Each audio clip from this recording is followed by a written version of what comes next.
So yun yung binili natin. Papakilo tayo.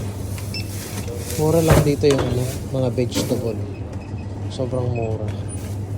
So ayun nga, bibili tayo ng gulay. Pupunta tayo sa may vegetable market. So sa may vegetable market, grabe to oh. Naglalaglag sila ng ng mga hollow blocks. So bali dito pala, malapit lang naman yung vegetable shop doon lang banda oh. So tamang lakad tayo. Ang vegetable shop lang ay doon banda. So gagawi ka lang konti doon, nandun na. So ayun nga siya, yung vegetable shop. Actually meron din doon Indian naman yun. Ito kasi Egyptian yata, Arabic. Pero mura lang din dyan. Mura dyan, tapos mura din doon.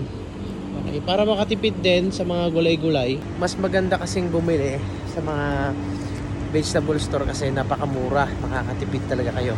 So dito na nga tayo. Pipili lang tayo ng vegetable. So ayan oh. Dito tayo bibili ng bibili natin. Ang dami. So bili tayo ng carrots. Dalawang carrots lang. Siyempre, kuha din tayo ng sibuyas at saka yung bawang. Dami parang. Dami.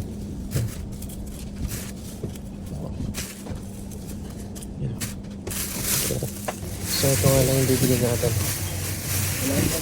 Kaldereta lang naman yung lutuin natin May hotdog pala dito. Kuha tayo ng isang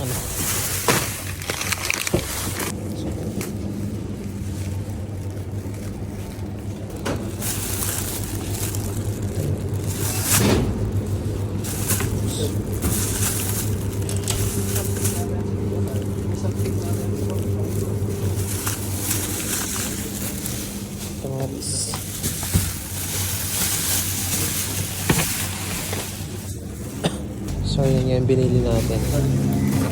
Papakilo tayo. Mura lang dito yung mga vegetable. Sobrang mura.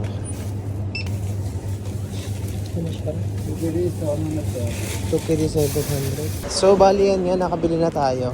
Ang presyo ay 2KD 700 sa dami nito. So may hotdog kasi siya, kaya naging 2KD 700. Ayan Murang-mura pagka sa vegetable kayo bumili. I mean sa vegetable store talaga. Huwag sa mga bakala kasi doble yung doon, doble yung presyo. So pagdating natin mamaya, kasi ando na si Ira, may nakarating na galing trabaho. So magluluto naman tayo ngayon. Grabe, sobrang init tayo. Kahit ngayon nga ay napakainit. Alam ko na yung ramdam nyo na yung panunundo ng kung sa mga may anak dyan. Nako, sobrang init. July 1 daw yung start ng sobrang init ng panahon.